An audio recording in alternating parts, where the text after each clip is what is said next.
Coming up next on the Passion Struck podcast. I think we can call these experiences self-transcendent experiences. This is like an umbrella term.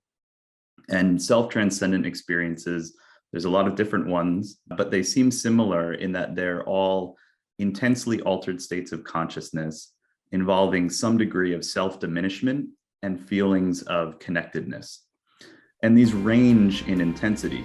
Welcome to Passion Struck. Hi, I'm your host, John R. Miles, and on the show, we decipher the secrets, tips, and guidance of the world's most inspiring people and turn their wisdom into practical advice for you and those around you. Our mission is to help you unlock the power of intentionality so that you can become the best version of yourself. If you're new to the show, I offer advice and answer listener questions on Fridays. We have long-form interviews the rest of the week with guests ranging from astronauts to authors, CEOs, creators, innovators, scientists, military leaders, visionaries, and athletes. Now, let's go out there and become Passion Struck. Hello, everyone, and welcome back to episode 152 of Passion Struck, one of the top health and fitness podcasts in the world. And thank you to each and every one of you who comes back weekly to listen and learn how to live better, be better, and impact the world. In case you missed my podcast from last week, they featured Cathy Heller, the phenomenal podcast host of The Cathy Heller Show, where we discussed the importance of knowing yourself and living with intention. I also had on former Army Ranger Jesse Gould, and we discuss the Heroic Hearts Foundation that he leads and its focus on helping veterans and first responders who are suffering from post-traumatic stress with psychedelics. If you love these episodes or today's, we would so love it if you would forward these to friends or family members. It makes such a huge difference to getting the word out there, as do your ratings. And we are so thankful for your continued support. Those ratings go such a long way in helping the popularity. Now, let's talk about today's guest. Dr. David B. Yaden earned his doctorate degree from the University of Pennsylvania and is currently an assistant professor at the Johns Hopkins University School of Medicine. His work in the Center for Psychedelic and Consciousness Research focuses on psychology, neuroscience,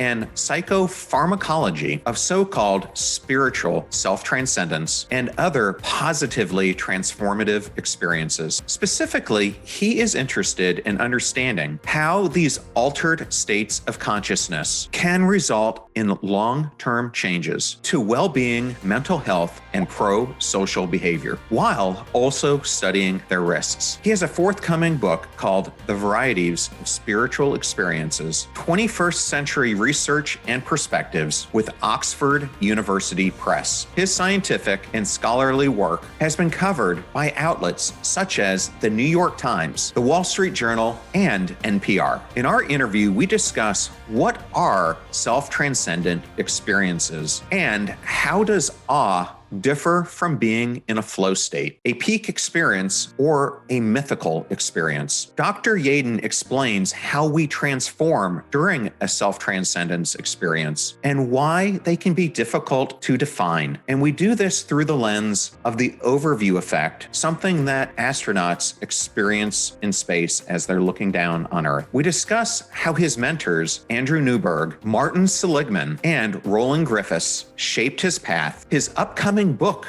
with Andrew, as well as his interest in psychedelics and the Psychedelic Research Center at Johns Hopkins. I asked Dr. Yaden about his interactions with His Holiness, the Dalai Lama, and why he considers the Dalai Lama's teachings to be revolutionary. We end by discussing the phenomenon of being called and why this transcendent sense of purpose is surprisingly ordinary. Thank you for choosing Passion Struck and choosing me to be your host and guide on your journey to creating an intentional life. Now, let that journey begin.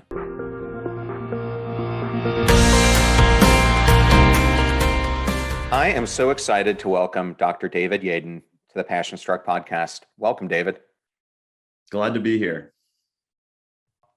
I have been wanting to interview you for quite a while now. And recently I've learned a lot more about you because I'm holding up the unpublished manuscript for Bittersweet, where you're heavily mentioned. And for those who aren't aware of Susan Cain's new work, where David's research plays a significant role.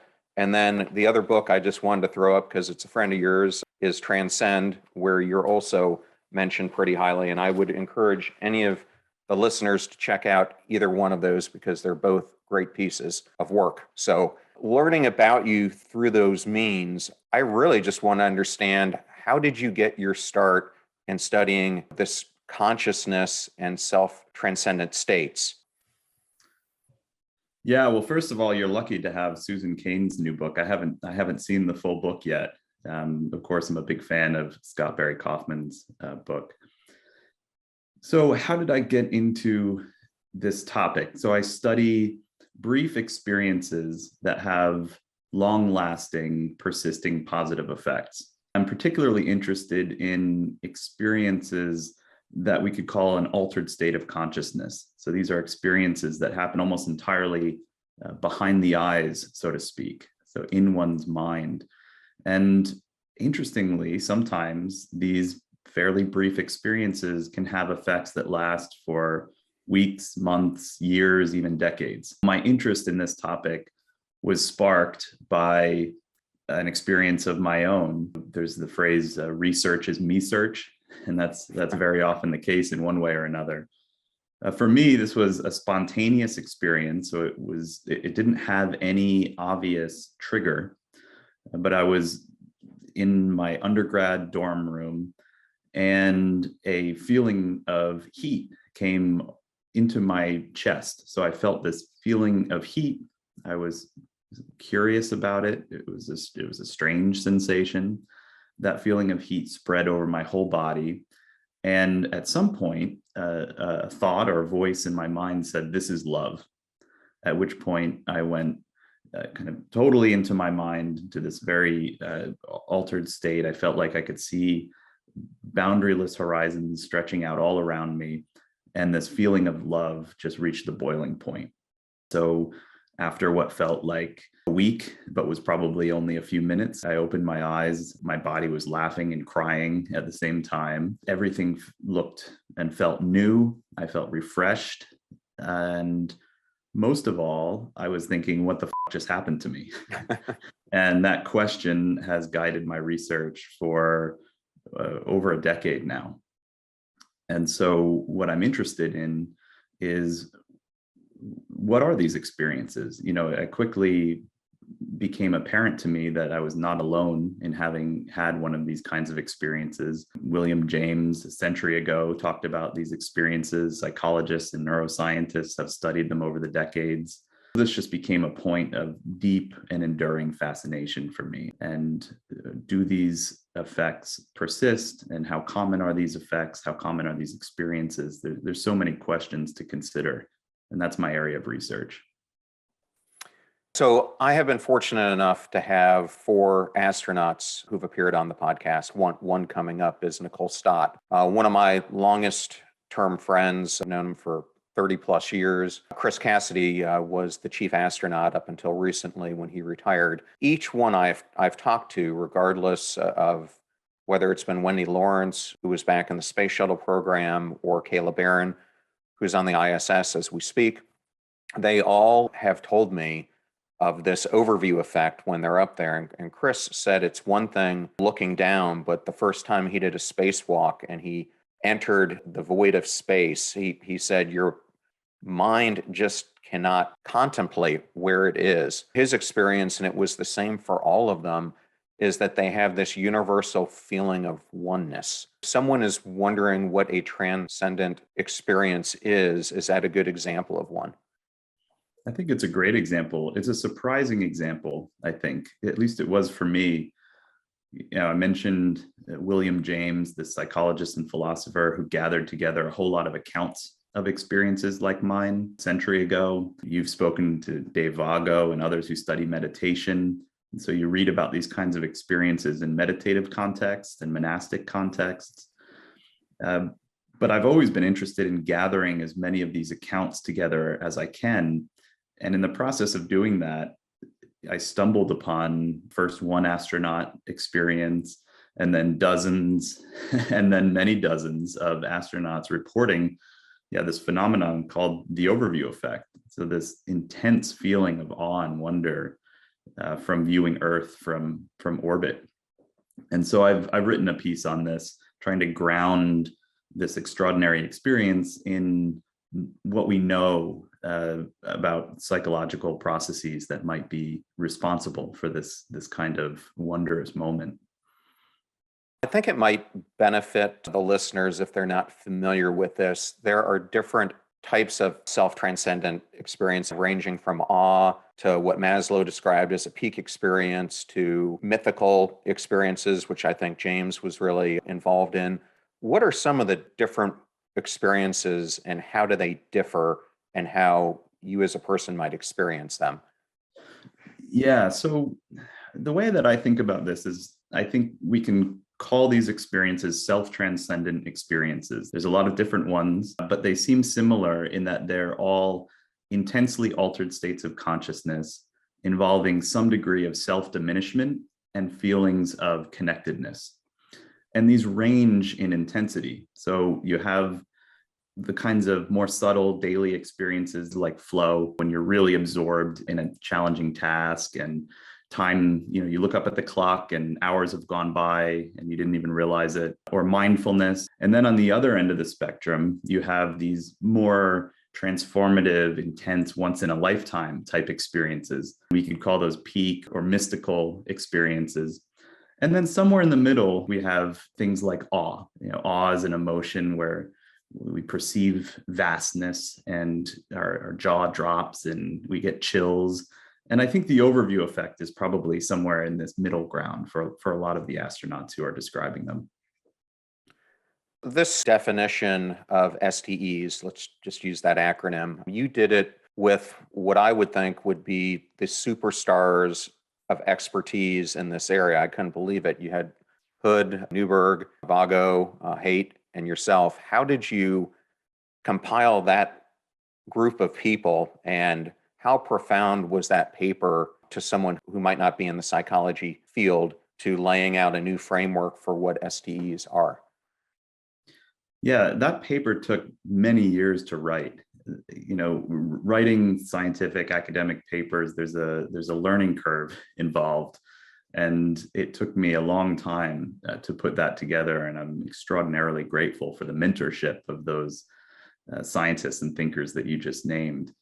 The idea there was to try to look at the most intense, sort of strange experiences that were seen at that time as fringe topics of scientific research, like a peak or mystical type experience, and say, actually, these kinds of experiences are part of this wider spectrum or continuum of experiences that we know something about. And so we can look at all of these kinds of experiences, and they're all amenable to scientific research.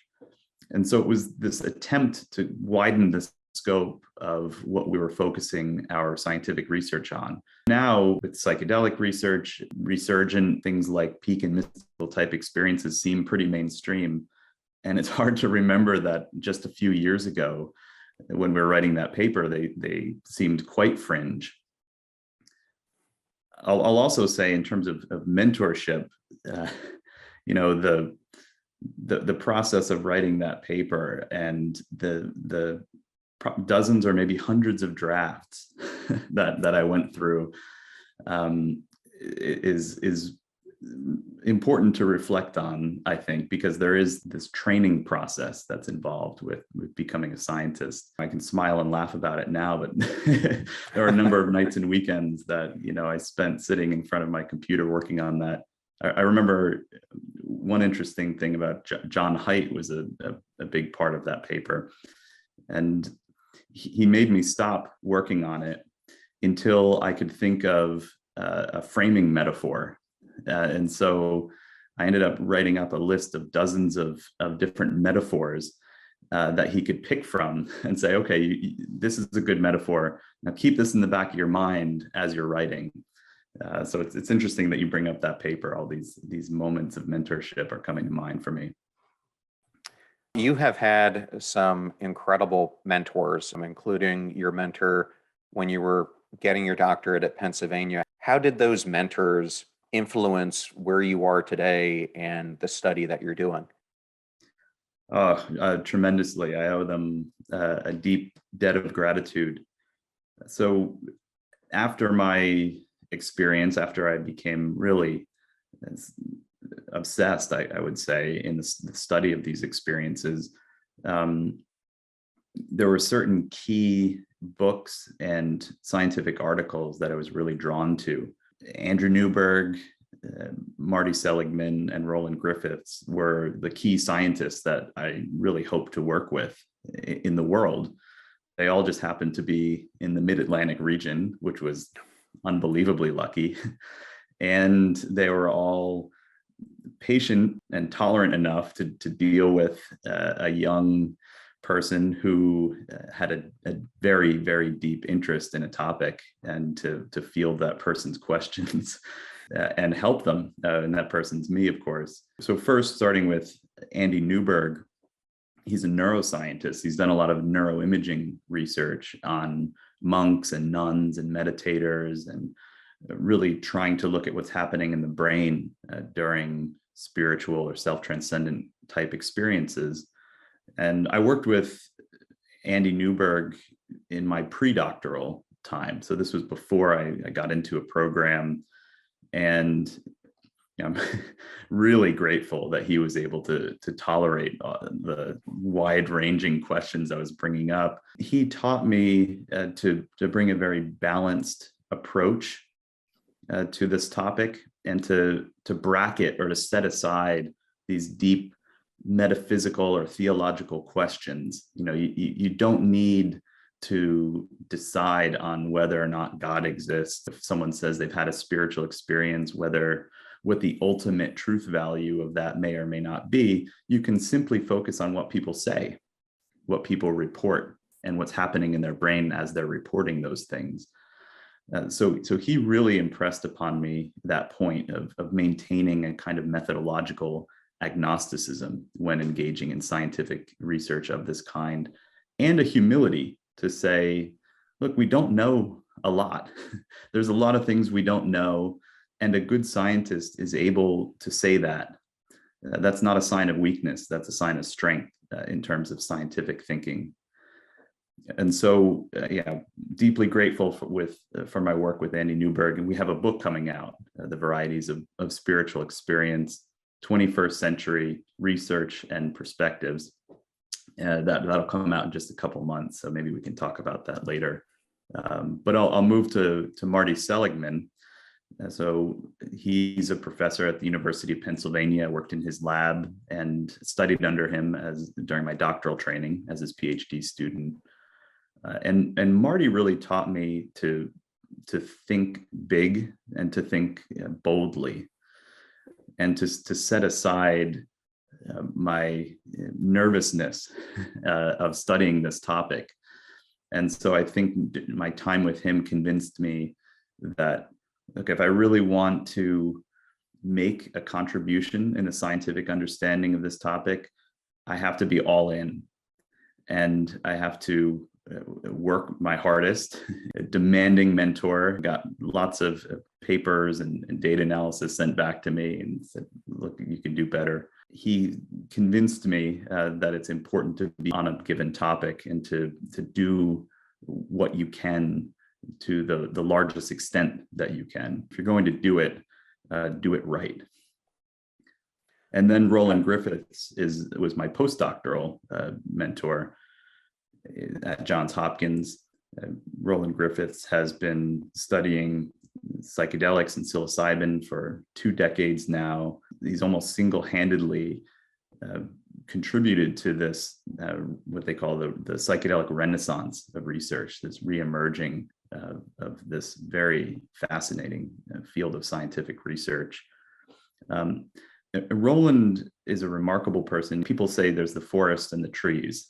There's the details and there's the big picture. Roland's able to zoom in and out with an agility that is just world class. He can think about the future of a field going through decades and thinking in terms of large regulatory processes, but then also find a comma that's out of place and go through a paper with you sentence by sentence. A remarkable mind and a deep kindness as well. So there's been mentorship that I don't feel like I fully deserve because it's been so extraordinary. It's been world class, and I just can't say how grateful I am for those experiences. I remember one of my favorite mentors seemed very much like yours because I thought I would turn in great work, and he would always tell me, you can write better, you can research better. What you're doing is great, but it could be exceptional. For me, it was a huge impact in my life because it really taught me that you had to go that extra level if you want to move from being average to being extraordinary in what you do. So it sounds like you had the pick of the litter for what you're doing. I did want to ask you, I'm very interested in Andy Newberg's work. I had on the podcast a few months ago a personal friend of his, Jay Lombard, who's a neurologist. Jay wrote a book, In the Mind of God, and it was based in many ways on the way that having fMRI images impacted his ability to treat patients. It was almost like seeing into the soul of a person. Like you could just witness things that before you just couldn't comprehend. How much do you use those types of imaging in the work that you're doing now at Johns Hopkins?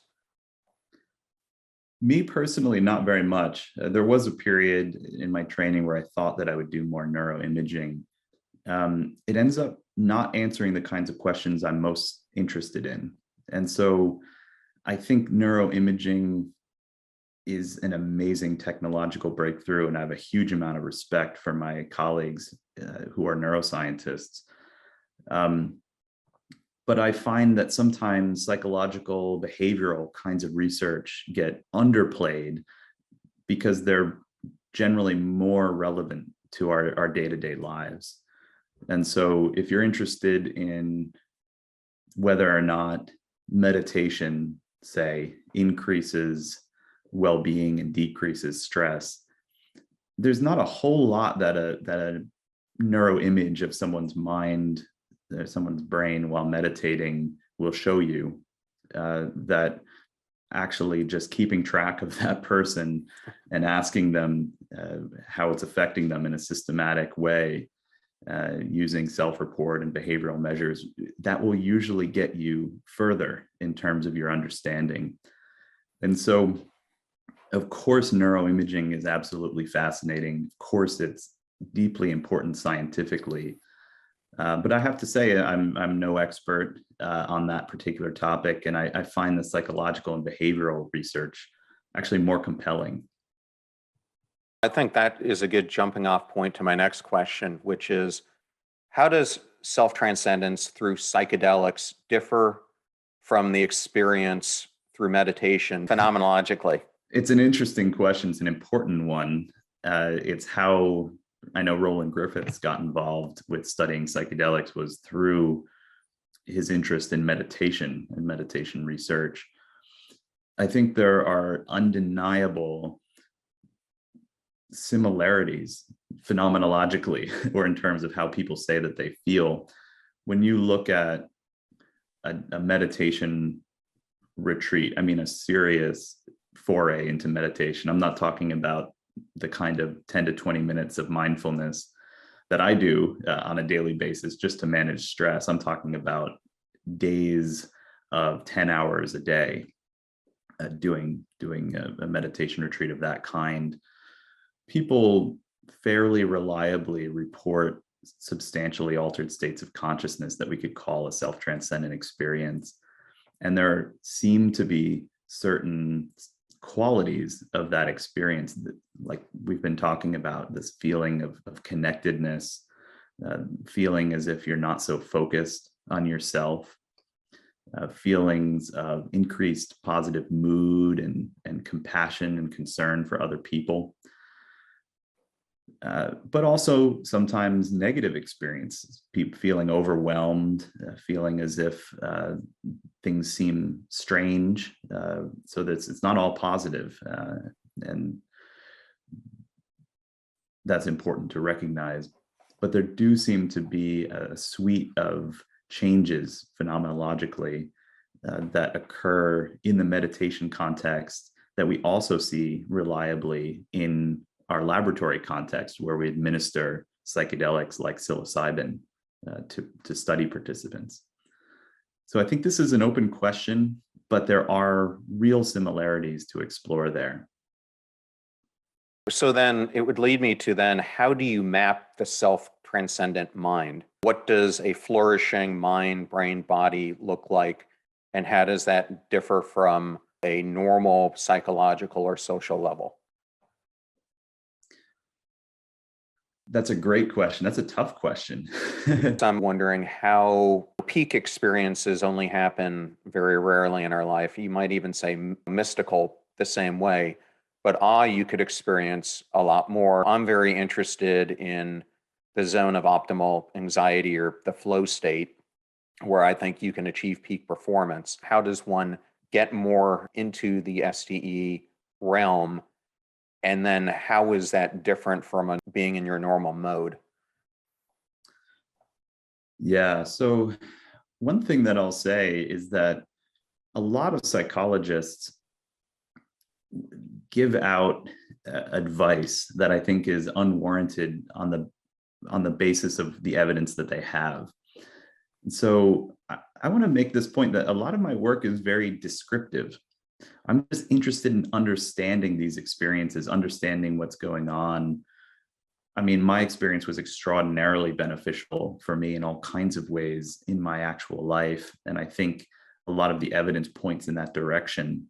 But I want to make sure not to be too glib, or even just generally encourage based on a lot of the evidence saying these self-transcendent experience is going to solve all your problems. And in fact, there's probably a lot of risks, increased risks, with an attempt to try to have a quick fix and go out and have one of these very psychologically intense experiences. So I think that's an important point. I'm largely interested in explaining and understanding the kinds of experiences that people are already reporting. So I want to make that point. And yet, of course, we want to know how this can benefit our lives. We've seen things like mindfulness meditation seems to increase well-being and decrease anxiety and stress a little bit. It seems like when people have experiences of awe, that they end up having a boost in their mood and then their prosocial behavior. Maybe there are some takeaways here, but it might be more worthwhile for people to focus on the experiences that they're already having. And I think that we do have these fairly regularly, and we do know how to put ourselves into those states through the course of our daily life. In terms of what's going on in the brain and the body and the mind, so to speak, spring, I'll use a spring metaphor. I think that there's this tendency to have a lot of focus on ourselves. And it's almost like a bud where all the petals are focused inward. And during these experiences, I think the increase in positive mood and the attentional changes result in something like a blooming flower, where the petals are now pointing outward. And I think when someone has one of these experiences, they go from being very, very focused on themselves, their own feelings, their own enjoyment, their own status, etc. These kinds of self-focused ruminations that drive us all crazy. And during these moments, you get a relief from that. And furthermore, you feel this sense of connection to other people and things around you. And I think just like a blooming flower, it's a beautiful mental state to witness in yourself as well as in other people. I think that's a great explanation. I wanted to touch back on something that you said a few minutes ago. I also have an upcoming book. It'll come out after yours. One of my chapters is around the psychology of progress. And one of the things I talk about is that there have been many different times in my life where I have found time was malleable. Sometimes time slows down, sometimes it speeds up. How can awe alter time perception? Yeah, well, congratulations on the book. I'm looking forward to checking that out. And I'm curious to hear what those times in your life were. You've picked up on something really important here. There seems to be a correspondence between the sense of time, the sense of self, and one's sense of the space around them. These things track together in these altered states of consciousness. So it seems as if when the self feels as if it's going away, at the same time we feel this deepened sense of connection around us. And then time is also changing.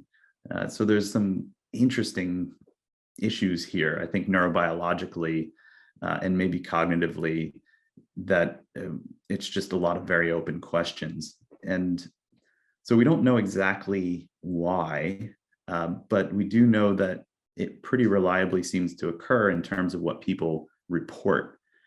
And so most people, when they experience awe, have a kind of time dilation effect. So if you think back to the last time you experienced intense sweeping scenery, natural beauty, art, or witnessing excellent performance or highly virtuous performance, these are all triggers for awe. You often feel this time dilation effect. It's almost like a timeless moment that you get. And that's a very interesting thing. And it seems to relate to the meaning of the experience as well, which can result in persisting positive effects.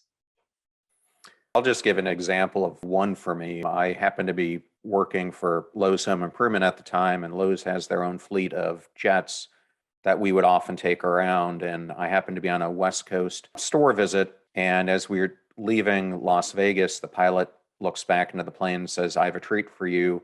I got clearance to fly super low over the Grand Canyon." So we flew, I think, at an altitude, maybe 1,000 feet, 1,500 feet. It probably only lasted 5 minutes, but to me, it seemed like it was 45 minutes because I was in just looking down and the unbelievable sights that you're able to see. That's a simple explanation of someone maybe in a peak performance mode, whether they've been an athlete or at work giving a presentation or something else. You've probably experienced where maybe you're running a race and it's supposed to take you 25 minutes and it feels like it took you 5 minutes. Or you give a bad presentation, you feel like you're up there for an hour and a half and it's been 5 minutes. I really do feel like you can perfect some of this and make time work to your betterment. That's kind of what I explored in the book.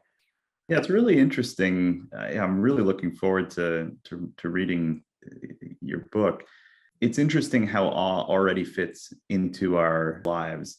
Particularly, think about when you go on a trip, you generally seek out a few things. One is hedonic enjoyment stuff, right? The good food, the good drink, etc.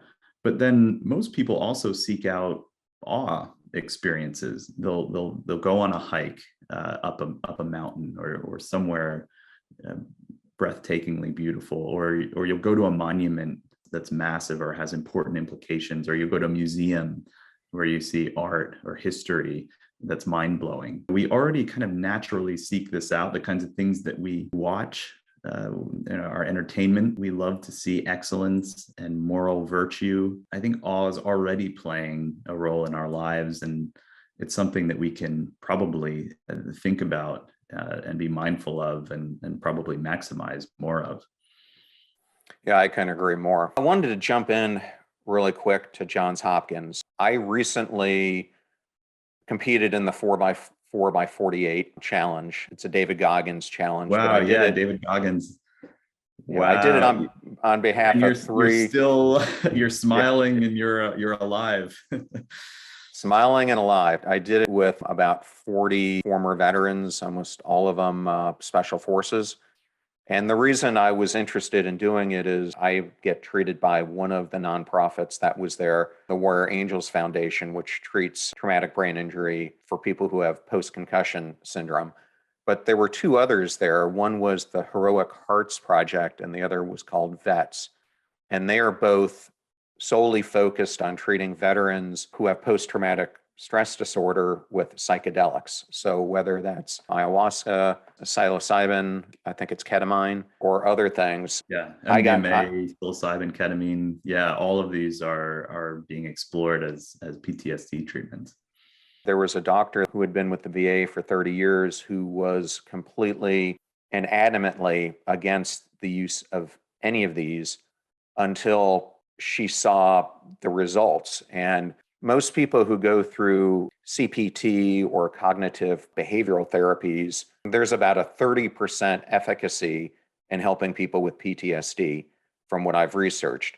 But what MDMA, which I think is in phase 3 trials, and psilocybin, which is in phase 2, are showing is that they're having upwards of 66 to 70% efficacy, which blew her mind away that they could be that much more substantial. So my understanding is Johns Hopkins has really been in depth with this for well over 15 years. And can you explain some of the preeminent work that you guys are doing?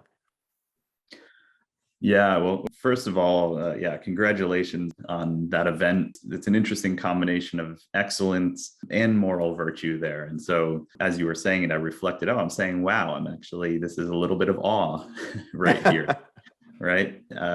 Yeah, so Johns Hopkins, in the behavioral pharmacology research unit, and now in the Center for Psychedelic and Consciousness Research, this is a lab that I have been a fan of for those entire 15 years. I've included them in hundreds of presentations, and now I'm very lucky to be joining that group. Roland, Griffiths, Fred Barrett, Matt Johnson, Al, Natalie, Sandeep. There's too many people to name, brilliant researchers and scientists that I'm learning from there. The science, the data on psychedelics seems extraordinary. And I want to put a big caveat and qualification there, in that the potential does seem extraordinary, but there needs to be so much more rigorous research in order to have really more precise estimates of the efficacy. And so a lot of the work has been fairly exploratory. And we're just now getting to the point where we're able to get the funding and the will to do these very large, very well-controlled studies. And so in my view, what the actual data show when we think about the efficacy and the potential of psychedelic substances and things like MDMA and psilocybin, I think what the data show is that the super enthusiasts are wrong and the super skeptics are wrong. So the super enthusiasts think that it's a cure-all, put it in the water, for example, that kind of thinking. I don't think we have evidence for that. There's real risks, and these experiences need to be, I think, administered in a safe and supportive way. There are real risks for some people. That message needs to get out there. It really does. And on the other hand, the kind of alarmist thinking, like, oh, this is, these are drugs, or these produce a mental state that's like psychosis.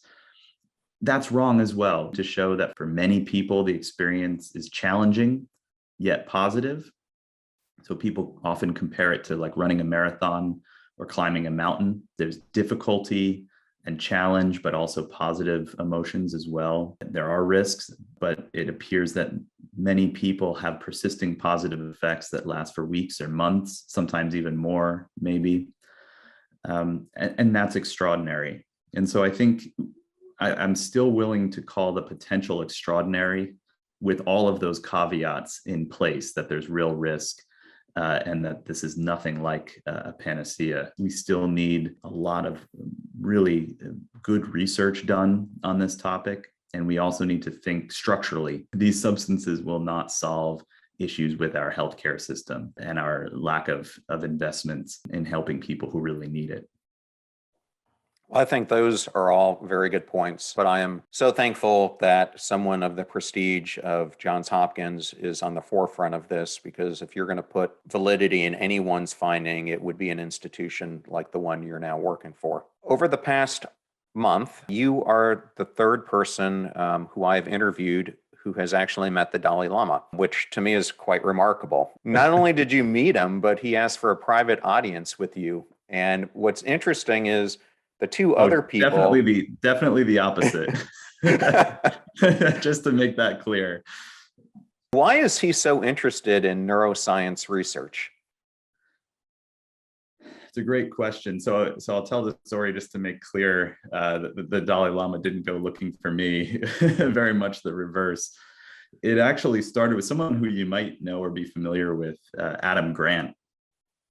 He's a professor at Wharton at the University of Pennsylvania, and he runs something he calls reciprocity rings. And this is an activity that he uses to try to make the point that your current network probably can provide you with most of the things that you want out of life. It's there, we just don't realize it. And so during one of these reciprocity rings where people just say something that they want to see happen in their lives, and the other people provide them with an idea or a network contact or something of that kind. And I didn't really have anything that I wanted to ask for. Someone asked about meeting someone, some celebrity or something.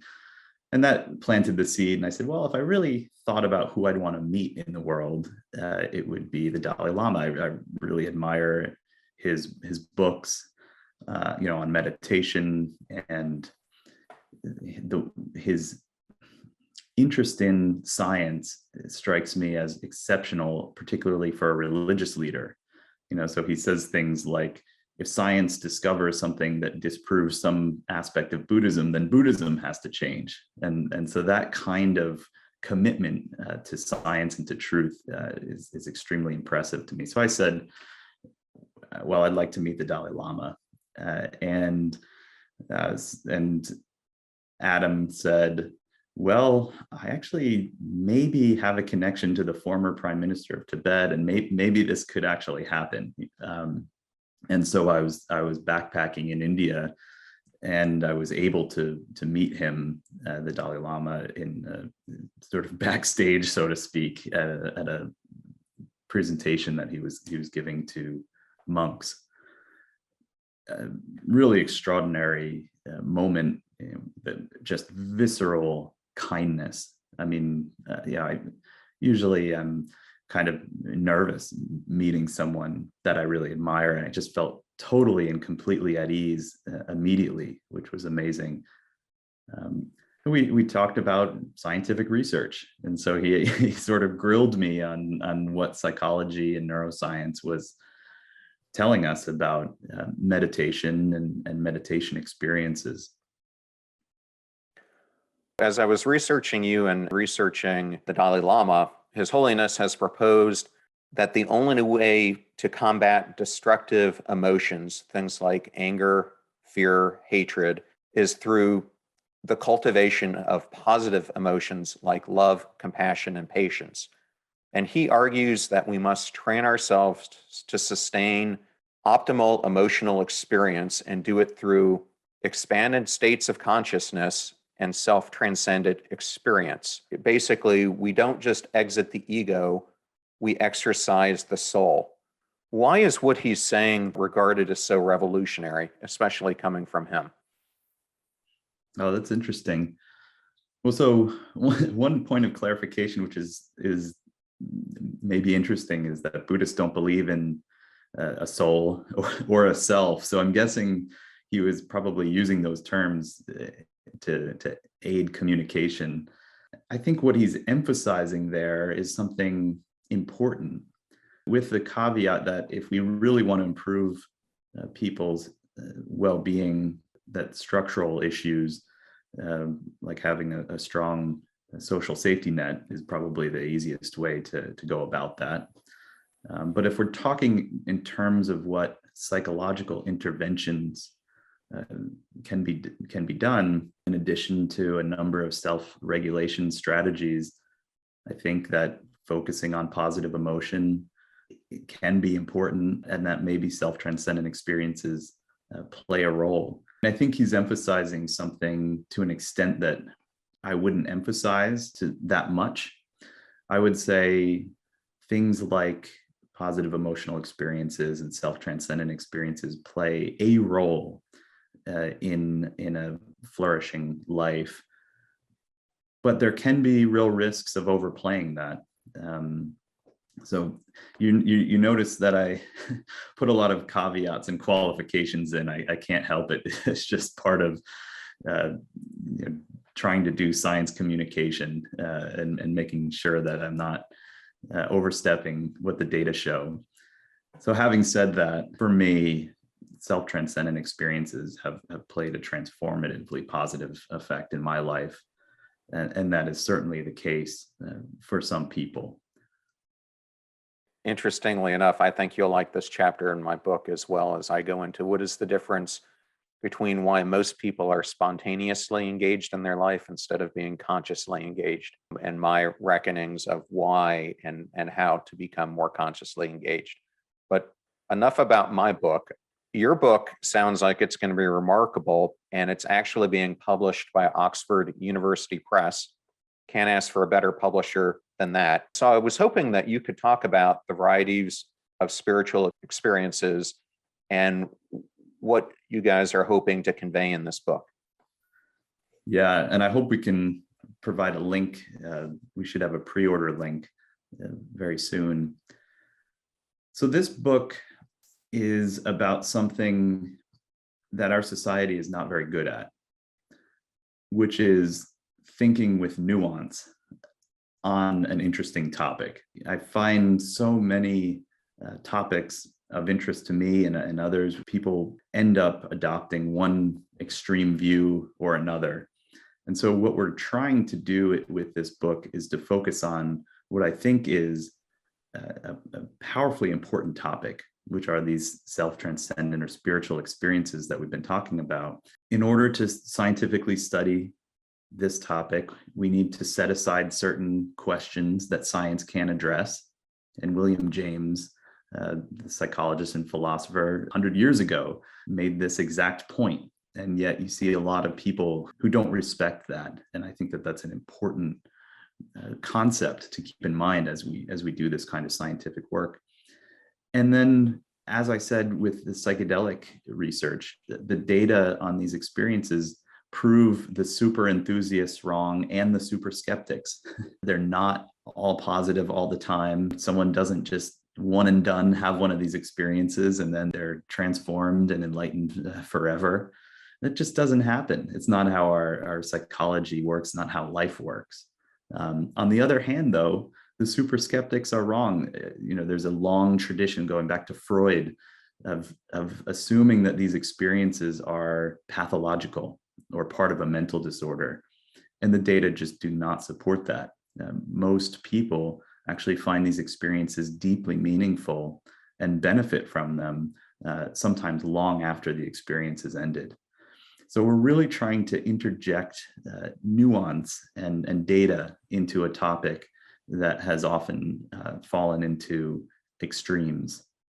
And so we bring forward what William James had to say on this topic, but then we review what psychology and neuroscience research has shown in the past few decades. And so we find that 1 out of every 4 or 1 out of every 3 people have had one of these experiences.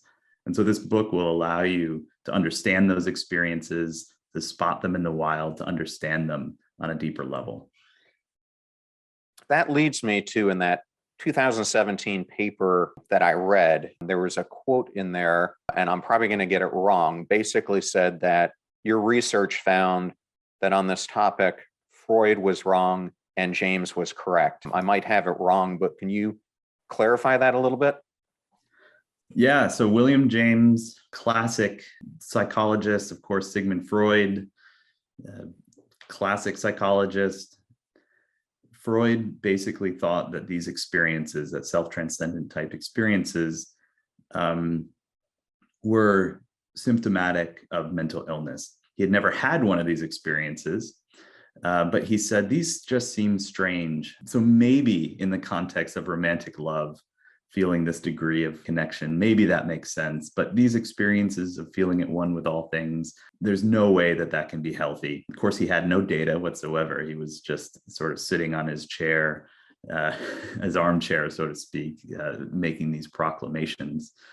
And then he even advanced a theory, which is that what these experiences consist of is memories of one being in their mother's womb coming to the surface. And contemporary psychologists and scientists think that's just silly. It's just kind of an absurd theory, really. And Sigmund Freud, of course, is a household name, whereas William James is not a household name. We hope that he will be more. It's part of the reason why we wrote this book. But William James had a very, very nuanced and qualified take on these experiences. And he said, we have to set aside certain questions that we can't scientifically address, but we can look at what triggers these experiences, what they feel like, how people report them, what's happening in the brain and the body, and how they impact people's lives. And his assessment actually fits pretty closely with all of the evidence that we've gathered in the past few decades, which is most people benefit from them. Some people benefit tremendously, and some people don't. Some people actually need to seek therapeutic support because the experience feels too overwhelming. So William James provided this kind of nuanced and balanced and evidence-based assessment that I think our society is sorely lacking. And I think we need more of that mental discipline in our discourse. You're probably not going to believe this, but when I was being treated for PTSD, some of the diagnoses, according to DSM-5, I was like, how in the world are they coming up with that? So I actually read the entire DSM-5 manual.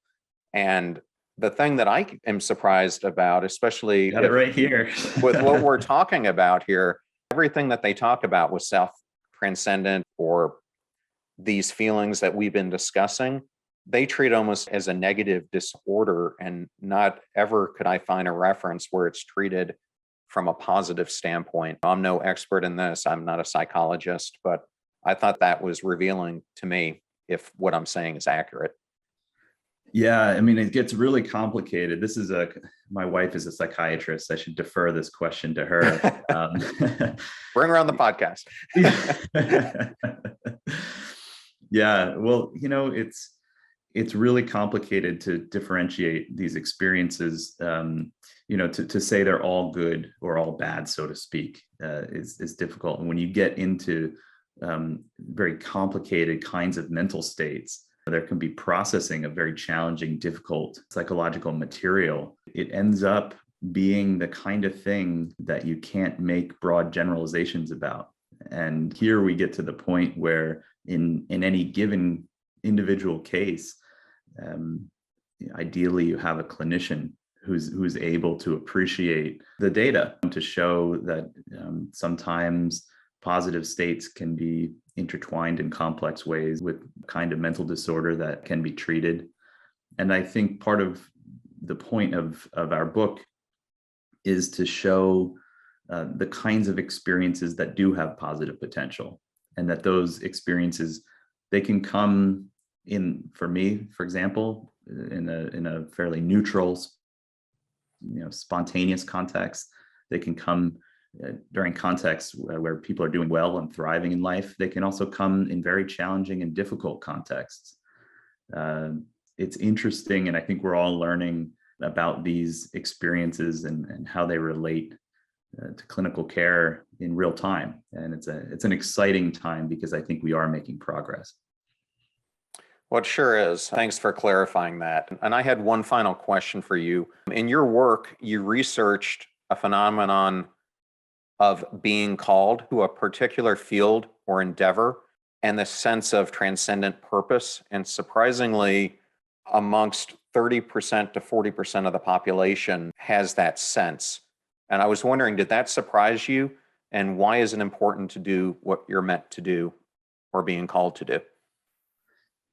Yeah, so it did surprise me that about 30% of people say that they feel a sense of calling to their work, that it fulfills a deep need for meaning and purpose, that they'd even do the work for free if that had to be done. And it fits very closely with their sense of themselves, their identity. And so when you survey large numbers of people, about a third will say that their job is just a paycheck. And they usually in these cases, they have other things in their life that they feel have deep meaning and purpose and fulfill them, but their job is not really one of them. It's just a paycheck. For some people, their job is a career. It's part of their identity, but still what they really care about is outside of that domain. And then some of us have a calling where work, what they're doing with their work life is highly meaningful and purposeful and intertwined with identity in a deep way. And it's interesting because the kinds of people who report having a calling, they're not necessarily the ones that you'd expect. There are some jobs where there's probably a lot more people report this kind of calling, maybe scientists, I'm not sure. But when you look at janitors at a hospital, the people who report feeling a calling in their work say that what they're doing is a kind of healing because they're creating a safe and sanitary environment. And that's absolutely true. That's absolutely the case. And so this is another interesting case where what I find most interesting is descriptive work on this topic to say, look, some people feel called. Some people don't. Some people don't feel called. There are different dynamics at play in each of those cases. I'm not saying go find a calling because sometimes that's not possible. Sometimes that's not feasible, and sometimes that can sound very naive given the difficult reality that a lot of people are living in. And so, having a calling and the process of arriving at a calling, I find very interesting. But again, I want to put in those qualifications. If a listener was interested in learning more, how can they find out? Yeah, so my book is coming out, The Varieties of Spiritual Experience with Oxford University Press. There's a lot of what we talked about today will be in there. Unfortunately, all of those caveats and qualifications are in there. That's just part of what I think is important about communicating science, but we cover all kinds of psychological and neuroscientific research on self-transcendent spiritual experiences. And then my Twitter is @ExistWell, and so they can connect with me there. Okay, great. Well, thank you so much for joining us today, and I found it just a fascinating conversation. Thank you so much, John. Me too. Big thanks to Dr. David Yaden, and all things David related will be in the show notes at passionstruck.com. Please use our website links if you buy any of the books from any of the guests on the show. It all goes to supporting the show and keeping it free for all our listeners. Transcripts are in the show notes and videos are posted on YouTube at John R. Miles. Advertisers, deals, and discount codes are located all in one place at passionstruck.com/deals. Please consider supporting those who support this show. I'm at John R. Miles, both on Twitter and Instagram, and you can also find me on LinkedIn. If you want to know how I manage to book all these amazing guests, it's because of my network. Build those relationships before you need them. Most of the guests on the show actually subscribe to the podcast and give us ideas for topics and guests. Come join us. You'll be in amazing company. You're about to hear a preview from the Passion Struck podcast featuring former Army Ranger Jesse Gould, the founder of the Heroic Hearts Project, which is helping veterans recover from the wounds of trauma and combat through psychedelic therapies. My goal is if we can provide more veterans help in healthcare and prevent more suicides. Whoever wants to be involved with it, as long as it's not limiting other involvement, then so be it. People are able to make money, but that shouldn't limit people from doing it. In a community access, shouldn't be so cost restrictive that the same people who can't have access won't be able to have access. And that's kind of what we're fighting for. Remember, we rise above by lifting others. So share the show with those you love. And if you found this episode useful, please share it with somebody who could use this inspiration in their lives. In the meantime, do your best to apply what you hear on the show so that you can live what you listen. And we'll see you next time. Remember, live life passion struck.